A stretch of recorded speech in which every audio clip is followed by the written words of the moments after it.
ഈശോ മിശിഹായിക്ക് സ്തുതിയായിരിക്കട്ടെ. ഹല്ലേലൂയ. സഹോദരങ്ങളെ, സുഖമാണോ? ഇന്നലെ പല ഭാഗത്തേക്കുള്ള യാത്രയായിരുന്നു, ഇന്നൊരു യാത്രയിലാണ് കേട്ടോ. ഹല്ലേലൂയ. പിന്നെ നമുക്ക് രണ്ടുമൂന്ന് കാര്യങ്ങൾ അറിയിക്കാനായിട്ടുള്ള ഒന്ന്, ഏപ്രിൽ മാസം 21, 22 തീയതികളിൽ ഈസ്റ്ററിന്റെ പിറ്റേ ദിവസം, അന്ന് 21-ാം തീയതി ഉച്ചയ്ക്ക് ആരംഭിച്ച് 22-ാം തീയതി ഉച്ചയ്ക്ക് സമാപിക്കുന്ന ഒരു ദൈവവിളി വിവേചന ധ്യാനം. വൈദികരാകാൻ, സിസ്റ്റർമാരാകാൻ ആഗ്രഹിക്കുന്ന യുവതിയുവാക്കന്മാർക്ക് അല്ലെങ്കിൽ പ്ലസ് ഓരോ ഏജിലുള്ളവർക്കും അതിൻ്റെതായ രീതിയിലുള്ള ഒരു ധ്യാനമാണ് നടത്തുന്നത്. ചിലപ്പോൾ ഉദാഹരണം പറഞ്ഞു കഴിഞ്ഞാൽ, നിങ്ങളിപ്പോൾ പഠിച്ചുകൊണ്ടിരിക്കുമായിരിക്കും.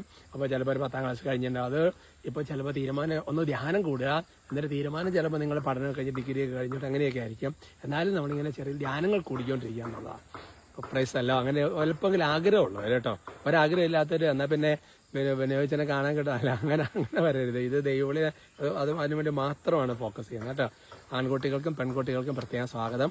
നിങ്ങൾക്ക് ടോക്ക് കേൾക്കുന്നവർക്ക് ചിലപ്പം ചില കുട്ടികളെ, ചില യുവജനങ്ങൾക്ക് പരിചയം ഉണ്ടാവും. അവരോടൊന്ന് ജസ്റ്റ് ഒന്ന് അയച്ചു കൊടുത്താൽ പറഞ്ഞ് കുടുംബക്കാരാന്ന് പറഞ്ഞിട്ട് വർക്ക് ചെയ്യണ്ടേ, അങ്ങനെയൊക്കെ ചെയ്യണം കേട്ടോ. എന്നിട്ട് നിങ്ങൾ കുറവലങ്ങാട് പേടിയ സെൽഫ് സെന്ററിലേക്ക്, അല്ലെങ്കിൽ ഞാൻ കാർഡ് ഇട്ടേക്ക് ഒന്നുകൂടെ, ആ കാർഡിലേക്ക് നിങ്ങളൊന്ന് വിളിച്ച് ബുക്ക് ചെയ്യണം. പിന്നെ അത് തന്നെ കുറവലങ്ങാട് വെച്ചിട്ടായിരിക്കും ധ്യാനം നടത്തപ്പെടുന്നത് കേട്ടോ.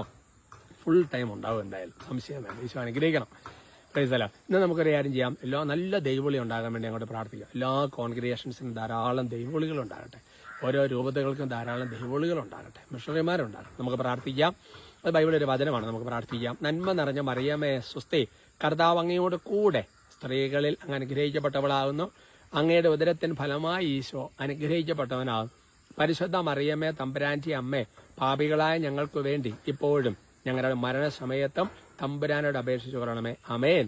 പ്രിയമുള്ള സഹോദരങ്ങളെ, ഇന്ന് നമ്മുടെ വിഷയത്തിന്റെ തലക്കെട്ടിന് ആധാരമായ വചനം മാർക്കോസ് സുവിശേഷം 7-ാമത്തെ അധ്യായത്തിന്റെ 8-ാമത്തെ തിരുവചനമാണ്. നല്ലൊരു വചനമാണ് എൻ്റെ പ്രിയപ്പെട്ട സഹോദരങ്ങളെ. നിങ്ങൾ ദൈവത്തിന്റെ കൽപ്പന ഉപേക്ഷിച്ച് മനുഷ്യരുടെ പാരമ്പര്യം മുറുകെ പിടിക്കുന്നതാണ്. ഇതിന് ഏകദേശം ചേർന്ന് പോകുന്ന വചനം കഴിഞ്ഞ ദിവസം ഞാൻ പറഞ്ഞായിരുന്നു.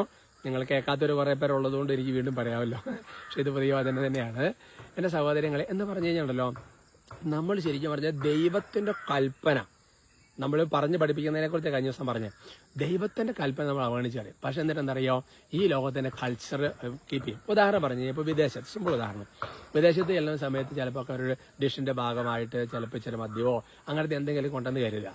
അപ്പോൾ അത് ഇവിടുത്തെ കൾച്ചർ ഡിഷിന്റെ ഭാഗമാണ്. അപ്പൊ നോക്കി, ഇറ്റ്സ് എ കൾച്ചർ. ആ അത് മുറുകെ പിടിക്കുക. ദൈവത്തിന്റെ കൽപ്പന മദ്യപിക്കരുത് നിൽക്കും, അത് വിഷയമില്ല. ഇറ്റ്സ് ഓക്കെ എന്ന് ചോദിക്കുക. ഇപ്പോൾ വേറൊരു വിദേശത്ത് ഞാൻ പറയുന്നില്ല, ചില രാജ്യങ്ങളിൽ അല്ലെങ്കിൽ ചില സംസ്ഥാനങ്ങളിൽ, ചില കൾച്ചറുകളിൽ പാരൻസിനെ ബഹുമാനിക്കുന്നില്ല. ഇക്വാലിറ്റി കുറയും, ഏജ് കഴിഞ്ഞു, ഇങ്ങനത്തെ ഒരു സിറ്റുവേഷനാണ് വിചാരിക്കുക. ഓക്കെ, ഞങ്ങൾ ഇവിടെയാണ്, ഇറ്റ്സ് എ കസ്റ്റം ഹിയർ. പക്ഷെ ദൈവവചനം എന്താണെന്ന് പഠിപ്പിക്കുന്നത്? ദൈവത്തിന്റെ വചനം എന്താണ് പഠിപ്പിക്കുന്നത് അല്ലേ? അതിനുശേഷം എന്തൊക്കെ ഒരു ചില യുവജനങ്ങളൊക്കെ പറയുന്ന എന്താ ഒരു വൈബോ അങ്ങനെ എന്തൊക്കെ ചില പരിപാടികളുണ്ട്. അപ്പം അതുകൊണ്ട് ഓൾഡ് വൈ പല ടീമുകളാണ് പോട്ടെ. അപ്പം അതുകൊണ്ട് എൻ്റെ സഹോദരങ്ങൾ, അത് നോക്കരുത്.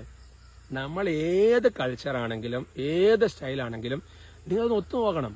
ഇത് നമ്മുടെ ബൈബിളിലെ വചനവുമായിട്ട് ചേർന്ന് പോകുന്നുണ്ടോ നോക്കണം. നമ്മൾ എന്തിനാത് എടുക്കുന്നത്? ഇത് നമ്മളെ സ്വർഗത്തിൽ കൊണ്ടുപോകുമോ? ചോദിക്കാനും പറയാനൊക്കെ ആൾക്കാരുണ്ട്. എനിക്ക് തന്നെ റെസ്പോൺസിബിലിറ്റി ഉണ്ട് കേട്ടോ. അതുകൊണ്ട് എനിക്ക് നിങ്ങളുടെ ഒരു സ്പിരിച്വൽ അധികാരമുണ്ട്. അത് വെച്ചിട്ട് തന്നെ പറയാം. വിഷമം വിചാരിച്ചിട്ടൊന്നും കാര്യമില്ല. കുഞ്ഞുങ്ങളെ, നിങ്ങളെ വിളിക്കാനും മറന്നുപോയി, അവസാനം വഴക്ക് കുറച്ചിലുമായി. സാരമില്ല, ക്ഷമിക്കും കേട്ടോ. പക്ഷേ തമാശയൊക്കെ തമാശ, ഈ വചനത്തെ സീരിയസ് ആയിട്ട് എടുക്കണം കേട്ടോ. അതിന്റെ കോണ്ടക്സ്റ്റ് നിങ്ങൾക്ക് അറിയാം. അപ്പന് കൊടുക്കേണ്ടത്, അമ്മയ്ക്ക് കൊടുക്കേണ്ടതൊക്കെ കുർബാൻ വഴിപാടായിട്ട് കൊടുത്തിട്ട് അത് പിന്നെ കാര്യം നോക്കണ്ടെന്നൊക്കെ അത് പറയുന്നിടത്ത് ഈശോ പറയുന്നേ. എന്നിട്ട് ലാസ്റ്റ് പറയും, ഇതുപോലെ പലതും നിങ്ങൾ ചെയ്യുന്നു. ആ പലതും ചെയ്യുന്നതിൽ പെട്ടതാണ് ഈ സംഗതികളൊക്കെ. Praise the Lord. ഈശോ അനുഗ്രഹിക്കട്ടെ കേട്ടോ. പ്രാർത്ഥിച്ചോളാം. സ്തുതിക്കാവോ? ഹല്ലേലൂയ, ഹല്ലേലൂയ. ഈശോയെ സ്തുതിക്കുന്നു, ആരാധിക്കുന്നു. അത്ഭുതകരമായ ദൈവ സാന്നിധ്യം കൃപയും നൽകണം. എല്ലാ പൈശാചികതകളും അന്ധകാരശക്തിയുടെ ഉപദ്രവങ്ങളും ശല്യങ്ങളെ ബാധകളെയും ഭൂതങ്ങളെ തടസ്സങ്ങളെ യേശുവിന്റെ നാമത്തിൽ നിങ്ങൾ ഇന്ന് ബന്ധിച്ച് ബഹിഷ്കരിച്ച് കുരിശിന്റെ ഉള്ളിലേക്ക് ആട്ടിപ്പായിക്കുന്നു.